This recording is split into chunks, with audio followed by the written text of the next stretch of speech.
Welcome back to Real Estate Mindset. Today's video is gonna be absolutely bonkers. Now the data is in and it is no mystery anymore. The skyrocketing interest rates are absolutely melting down everything. And I'm not just talking about the housing market, cars, jewelry, retail, really anything that you need debt to purchase is suffering from utter destruction. And really, y'all, there is no end in sight. So the question is how much damage will be done by the time the Federal Reserve pivots, and how long after the pivot will it take for the housing market to rebalance and start gaining equity once again? And that's really the questions that we are asking ourselves and trying to figure out, guys, because by knowing those things, we can choose exactly the best time to purchase the home that we love at a price that is out of this world.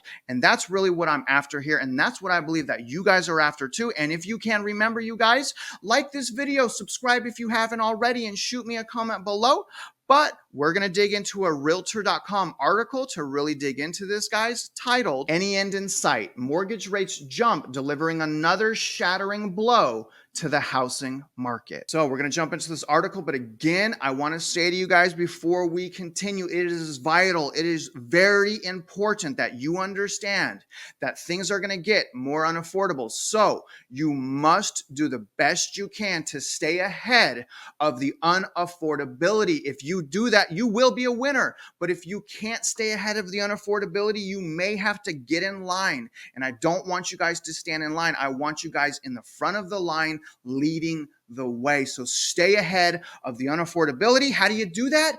Monitor how you spend. Save as much cash as possible. Make as much money as possible and get out of debt and stop going out to eat, right? Going out to eat is such a waste of money, but it is what it is. In other words, stop having fun and start continuing to work hard. I've worked every single day for a minimum of 10 hours a day for the last 6 weeks. So I'm putting my money where my mouth is. And you guys remember me saying, I will not tell you it's time to buy until I purchase my own primary residence. But regardless, let's jump into the article. Soaring mortgage interest rates are continuing to kick the battered and bruised housing market when it's already down. Better than the buyers, am I right? Higher rates are dashing the American dream of home ownership for many buyers, causing sellers to pull their homes off the market and home sales to fall.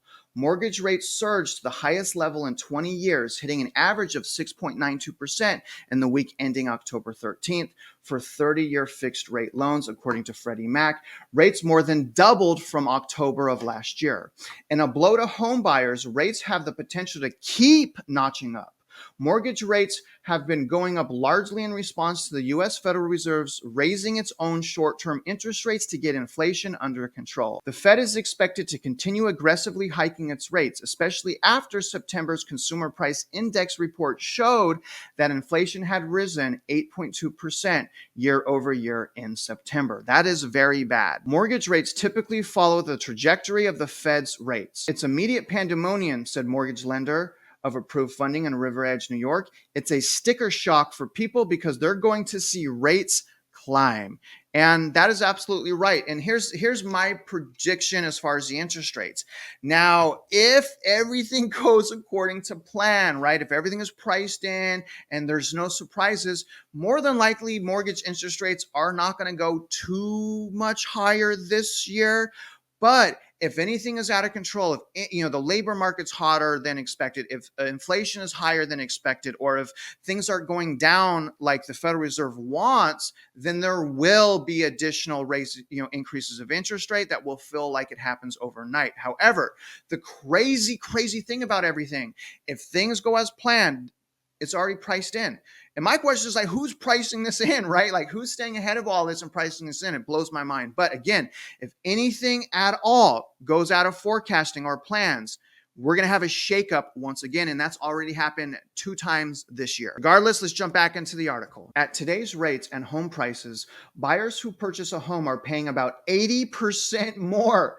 Oh my gosh, about 80% more for the same house than if they had bought the same house this time last year. And the higher rates go, the more Americans will be priced out of home ownership, which means those of us who can still afford are going to be unicorns and champions. Listen to me. If you can still afford to buy a house, and it's getting harder, I know, you're going to be a champion. People will worship the ground that you walk on. I hope you know that. This could be because they can no longer qualify for a mortgage or they can't make the math work on higher housing payments. People who've been looking diligently over the last 6 months are frustrated because they've experienced in real time the shock. Anyone who really doesn't need to buy or isn't in a rental squeeze where their rent continues to rise, they've pulled back. Compounding the problem for buyers is that rates have been incredibly volatile, moving up and down sharply, sometimes in a single day.